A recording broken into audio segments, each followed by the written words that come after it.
महोदय जी, जनप्रिय मंत्री भारत सरकार माननीय कौशल किशोर जी, लोकप्रिय मंत्री लोक निर्माण माननीय जितिन प्रसाद जी, मंचासीन नेतागण, माताओं, बहनों, भाइयों, बुजुर्गों, प्यारे बच्चों एवं पत्रकार साथियों, आज पूज्य बाबूजी एवं आदरणीय अम्मा जी की मूर्ति अनावरण कार्यक्रम में आप सबने जो अपना अमूल्य समय दिया है, उसके लिए मैं हृदय से आपका आभार व्यक्त करती हूँ।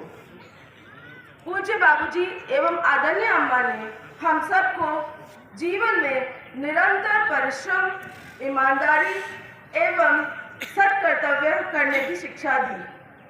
आज हम जो कुछ भी हैं, उनके आशीर्वाद और उनके द्वारा बताए गए मार्ग का अनुसरण करने के कारण है। इतनी बड़ी संख्या में यहाँ आप सबकी उपस्थिति उनकी लोकप्रियता एवं उनके सत्कर्मों का प्रतिफल है। पूज्य बाबूजी एवं आदरणीय अम्मा ने हमको सदैव संघर्ष करने की शिक्षा दी है। वसुधा का नेता कौन हुआ, भूखंड विजेता कौन हुआ, अतुलित यश केता कौन हुआ, नवधर्म प्रणेता कौन हुआ, जिसने न कभी आराम किया, विघ्नों में रहकर काम किया। आदरणीय अम्मा बाबूजी हमेशा संघर्ष पथ के राही रहे। उन्होंने कभी आराम नहीं किया और यही शिक्षा हम बच्चों को भी दी।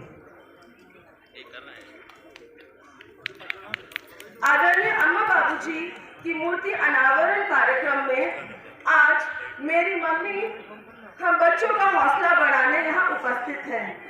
यह मेरे लिए सौभाग्य की बात है। डैडी किन्हीं कारणोंवश नहीं आ सके, पर उन्होंने फोन पर बात कर हम बच्चों की हौसला अफजाई की है।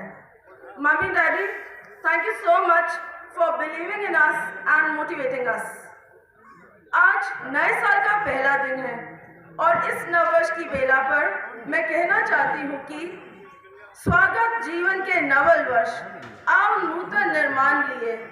इस महाजागरण के युग में जागृत जीवन अभिमान लिए, दीन दुखियों का त्राण लिए, मानवता का कल्याण लिए। स्वागत नवयुग के नवल वर्ष, तुम आओ स्वर्ण विहान लिए। आप सबको नववर्ष की हार्दिक शुभकामनाएं। अंत में मैं एक बार फिर आप सब देवतुल्य जनता का आभार प्रकट करती हूँ। बहुत बहुत आभार, धन्यवाद। प्रदेश और देश की सेवा किए, ऐसे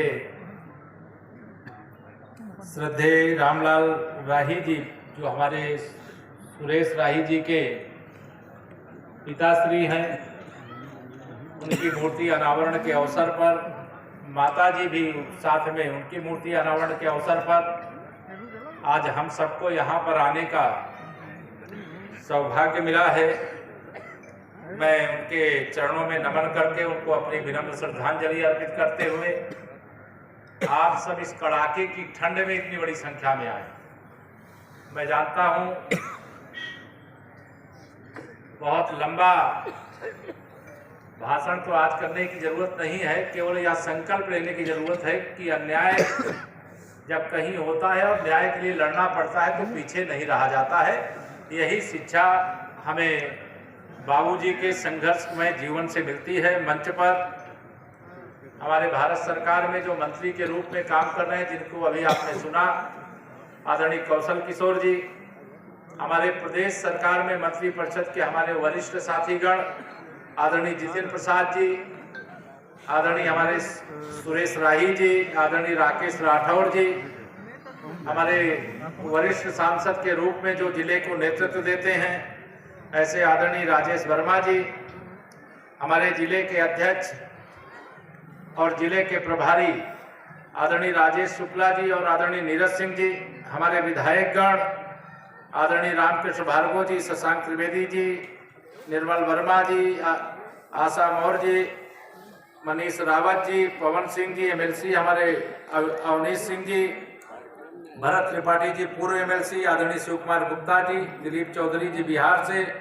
डॉक्टर रमाशंकर भारती जी, रोशन लाल जी, आदरणीय नेहा अवस्थी जी, चेयरमैन नगर पालिका हमारी सीतापुर, और यहाँ मंच पर और मंच के बहुत सारे लोग बैठे, सबका नाम लूंगा तो बहुत देर लगेगी। बहुत देर से सभी लोग बैठे हुए हैं।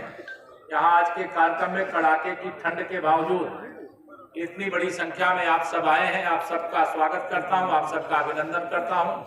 मेरे सभी पत्रकार साथी, देखिए आज मुझे यह देख करके, मैं बहुत ज्यादा तो नहीं जानता था बाबूजी के बारे में, लेकिन उन्होंने इतना ऐसा मंदिर बनवाया है और भगवान के प्रति उनकी कैसी आस्था थी और समाज के प्रति सेवा की कैसी भावना थी, आप मुझे बहुत कुछ आज जानने को मिल रहा है। लेकिन मैं सुरेश राही जी, आपको और आपके पूरे परिवार को इसका धन्यवाद दूंगा, जो भगवान की आराधना करते थे, वंदना करते थे। आप उनके सामने ही अपने माता पिता जी की मूर्ति को स्थापित कराने का काम किया। यह श्रेष्ठ काम आपने किया, इसलिए मैं आपको बधाई देता हूं। 2024 की शुरुआत हो गई है। 2024 का यह जो वर्ष है बहुत निर्णायक वर्ष है। एक आप सबको ध्यान में होगा, 22 जनवरी 2024 को 500 साल के बाद भगवान श्री रामलला अपने जन्मभूमि पर विराजमान होंगे। उनका भव्य मंदिर बनकर के तैयार हो गया है। मैं उसकी आप सबको बधाई देता हूं। एक बात माननीय प्रधानमंत्री जी ने विशेष तौर से कही है। अभी हम लोग अयोध्या में थे, उस दिन जितिन जी भी थे हमारे साथ। उन्होंने कहा है कि 22 जनवरी को सबको अयोध्या नहीं आना।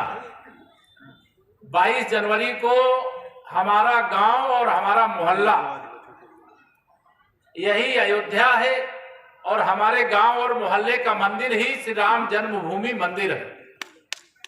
इस भावना से आप सब लोगों को 14 जनवरी से 22 जनवरी तक विशेष तौर से हर गांव और मोहल्ले के मंदिरों को और गांव को स्वच्छता के लिए अभियान चलाने का काम करना है।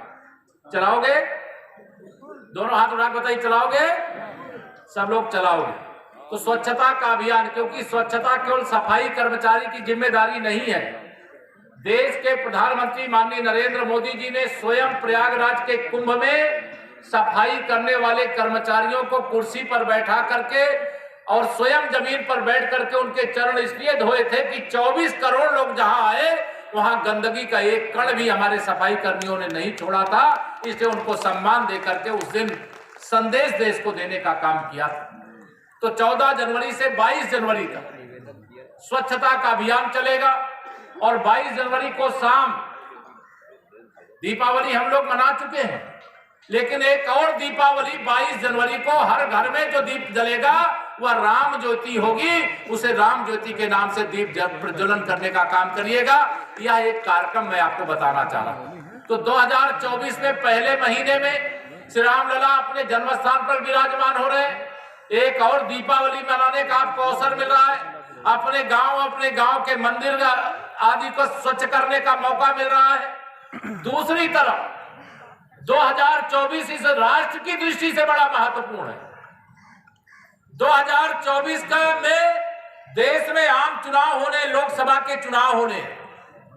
लोकसभा के चुनाव में मुझे पूरा विश्वास है, लगातार 2014 हो चाहे 2019 हो, चाहे आप यहां पर बैठे हुए हमारे दोनों माननीय सांसद, चाहे हमारे राजेश वर्मा जी हो, चाहे कौशल किशोर जी हो, दोनों लोगों को आपने कमर खिला करके जिताने का काम किया।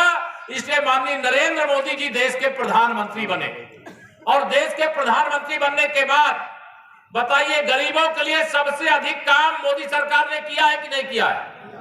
दोनों हाथ उठा के बताओ, किया है कि नहीं किया है?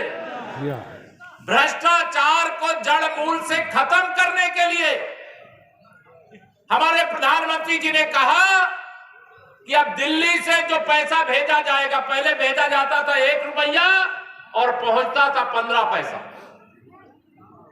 इस भ्रष्टाचार को खत्म करने की शपथ आपके आशीर्वाद से जब प्रधानमंत्री बने तो उन्होंने लिया था कि न भ्रष्टाचार करूंगा न करने दूंगा, अर्थात न खाऊंगा न खाने दूंगा, और जिसने भी खाया है वह भी मैं पता करूंगा और वह भी वसूल करके गरीब की भलाई में एक एक पाई खर्च कर देने का काम करूंगा। आज जो गरीबों के लिए इतना काम हो रहा है, भ्रष्टाचार पर रोक लगी इसलिए काम हो रहा है, और जिन्होंने पहले भ्रष्टाचार किया था उनसे वसूली हो रही है, इसलिए ये हो रहा है। तो 2024 में जो दूसरा सबसे बड़ा काम होना है, लोकसभा का चुनाव है। हम लोग यह मानते हैं कि आप सभी के आशीर्वाद से इस बार उत्तर प्रदेश में 80 की 80 लोकसभा सीटों पर कमल का फूल खिलेगा और देश में 400 से अधिक सांसद जिता करके तीसरी बार प्रचंड बहुमत की मोदी सरकार बनाने का काम करेंगे। बताइए तैयार हो कि नहीं तैयार हो? दोनों हाथ उठाकर बताओ तैयार हो कि नहीं तैयार हो? आप सबको केवल क्या कष्ट उठाना है? आपको केवल जब चुनाव होगा अपने मतदान केंद्र पर जाना है, कमल का बटन दबाना है और इस देश को विश्व की तीसरी अर्थव्यवस्था बनाना है। कौन सी अर्थव्यवस्था? जितना दुनिया में आज हम 5वें नंबर पर हैं पैसे के मामले में, लेकिन आने वाले समय में हम तीसरे नंबर पर होंगे। और इस समय एक यात्रा चल रही, आप में से कई लोग के गांव और मोहल्लों में गई होगी, विकसित भारत संकल्प यात्रा। और विकसित भारत संकल्प यात्रा, उस यात्रा में आपके किसी के गांव में गई है क्या? जरा हाथ उठा के बताओ, किसी गांव में गई है? आप सबके गांव में जो यात्रा मेरे मोदी जी ने, मेरे प्रधानमंत्री जी ने भेजा है, उस यात्रा का उद्देश्य यही है, गरीब की भलाई के लिए अभी बहुत काम किया है, लेकिन अभी बहुत लोगों के लिए जो काम करना बाकी है वह विकसित भारत संकल्प यात्रा के समय फार्म भरने का काम भी चल रहा है। चूक मत जाना, वहां यात्रा भी जाती है, हमारे पार्टी के सभी माननीय सांसद, विधायक और पदाधिकारी भी जाते हैं और वहां पर जिनको घर नहीं मिला उनके फार्म भरे जा रहे हैं, जिनको इलाज का कार्ड नहीं बना उनके फार्म भरे जा रहे हैं, जिनको पेंशन नहीं मिल रही उनके कार्ड भरे जा रहे हैं, फार्म भरे जा रहे हैं। तो यह जो अभियान चल रहा है, वहां जो बकाया बचे हैं उनके जीवन के संकट को भी प्रथम चरण में दूर करने का मोदी जी ने गारंटी दिया है, गारंटी। और मोदी जी की गारंटी का मतलब गारंटी की भी गारंटी है। इसलिए मैं आप सब लोगों को आज यहां पर बताना चाह रहा हूं, आदरणीय प्रधानमंत्री जी ने दिल्ली से अलग अलग योजनाओं में अब तक 30 लाख करोड़ रुपया से अधिक भेज चुके हैं और पूरा 30 लाख करोड़ रुपया लोगों के खाते में, बैंक खाते में पहुंचा है। बताओ, कोई कमीशन लेता है क्या? किसी को सम्मान निधि मिलती है तो कोई कमीशन लेता है क्या? उसमें किसान सम्मान निधि में कोई कमीशन लेता है क्या? आवास में कोई कमीशन, शौचालय में कोई कमीशन, राशन में कोई कमीशन है क्या? आज यह भारतीय जनता पार्टी की डबल इंजन की सरकार है, आप सबके आशीर्वाद से सरकार है और हम दावे से कहते हैं जो 60 साल में नहीं हुआ, मोदी जी के नेतृत्व में 10 साल के अंदर हुआ है, 10 साल के अंदर। आज मैं जब यहां पर हूं, मुझे पूरा पता है, आप भी जानते हो, अगर 2017 से पहले मैं यूपी की बात करूं तो बताइए 2017 से पहले गुंडागर्दी थी कि नहीं सीतापुर में? थी कि नहीं? बताओ दोनों हाथ उठाकर, थी कि नहीं थी? आप कोई गुंडाई करता है क्या? आप गुंडे और अपराधी डरते हैं कि नहीं डरते हैं? पहले जमीनों पे कब्जा करना आम बात थी, लेकिन आज किसी की हैसियत नहीं है कि किसी गरीब की हो, चाहे किसी व्यापारी की हो, चाहे किसी किसान की हो, कोई जमीन और मकान और दुकान और प्लाट पर कब्जा कर ले, उसको मालूम है उसके खिलाफ सख्त से सख्त कार्रवाई होगी। आप सब भूल गए होंगे, लेकिन मैं याद दिला रहा हूं, 2017 से पहले कितने घंटे बिजली आती थी? बताओ, याद है कि भूल गए? कितने घंटे आती थी? किसी को याद नहीं है। समाजवादी पार्टी की जब उत्तर प्रदेश में सरकार थी तब बिजली आती नहीं थी और भारतीय जनता पार्टी की सरकार में बिजली जाती नहीं है। ये फर्क आया है। पहले ट्रांसफार्मर जल जाए तो बिना रिश्वत दिए बदला नहीं जाता था, और अगर आप ट्रांसफार्मर अब जल जाए और आप नोट करा दो बिजली विभाग को तो 48 घंटे में, 72 घंटे में आपका ट्रांसफार्मर एक भी रुपया खर्चा किए बगैर विभाग आके स्वयं लगा के जाता है कि नहीं जाता? बताओ, जाता है कि नहीं जाता लगा करके? पहले गरीबों के घर में बिजली नहीं थी, केवल अमीरों के घर में बिजली थी, लेकिन अब गरीबों के घर में भी बिजली का कनेक्शन पहुंचा है कि नहीं पहुंचा है? बताओ, पहुंचा है कि नहीं पहुंचा? ये मोदी है तो मुमकिन है। आज मैं आप सब लोगों से जाड़े, इस कड़ाके की ठंड में आप आए हैं। आज 1 जनवरी है व्यवहार में लोग व्यवहारिक नववर्ष इसको मानते हैं, ये अंतर्राष्ट्रीय साल की शुरुआत माना जाता है। पूरे विश्व में भारत का डंका बज रहा है। भारत एक ताकतवर देश के रूप में खड़ा हुआ है। आज हम किसी को आंख नहीं दिखाते, लेकिन भारत ऐसा बना है कि दुनिया की कोई ताकत भारत को आंख नहीं दिखा सकता। ये 56 इंच के सीने वाले की ताकत के बल पर संभव हुआ है। मैं आप सभी यहाँ पर उपस्थित भाई बहनों को, बहुत देर से बैठे हैं, बहुत लंबी बातें नहीं करूंगा, क्योंकि आज मूर्ति अनावरण के इस अवसर पर आदरणीय सुरेश जी और हमारे पार्टी के सभी नेतागण और आप सब जो बाबूजी के प्रति श्रद्धा आस्था रखते थे, उनको अपनी श्रद्धांजलि अर्पित करने के लिए आए। मैं जब 2022 का विधानसभा चुनाव हुआ था, उस समय मैं सीतापुर में नगर पालिका में भी आया था। आपने नगर पालिका में भी कमल खिलाया, विधानसभा में आए तो उसमें भी कमल खिलाया। 2024 में फिर से कमल खिलाने की और इस बार जो विरोध से आवे उसकी जमानत जब्त कराने की भी अपील करके जा रहा हूँ। इतना ही निवेदन करके दूंगा अपनी वाणी को विराम। दोनों हाथ उठा करके बोलिए जय श्री राम।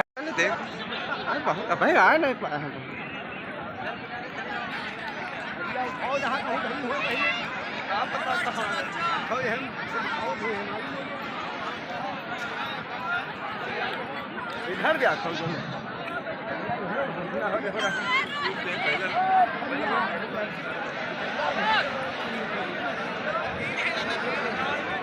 खाए लो बका आलू भाता है और का है कटहर है कुछ लाए है यार छोड़ो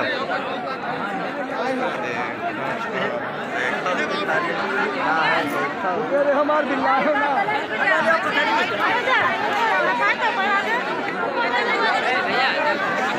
ना को साधारण मूर्ति हमने नहीं लगवाई है। ये मूर्ति लगाने का एक कारण है कि लोगों को जानकारी होनी चाहिए, पता होना चाहिए कि जरूरी नहीं है कि बड़ा आदमी ही हर जगह आगे बढ़ेगा। गरीब का बच्चा भी आगे बढ़ सकता है। गरीब के बच्चे को आगे बढ़ने के लिए उसे प्रेरणा ले, इसलिए हमने ये मूर्तियां लगवाई हैं ताकि उनको प्रेरणा मिले कि गरीबी से भी आगे बढ़ सकते हैं। लेकिन उसके लिए आपको चाहिए तो कुछ,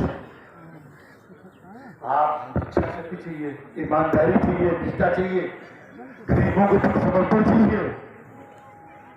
अगर आपके अंदर गरीबों के समर्पण नहीं है, अगर आपके अंदर प्यार नहीं उनके प्रति है, तो आप काम नहीं कर पाओगे।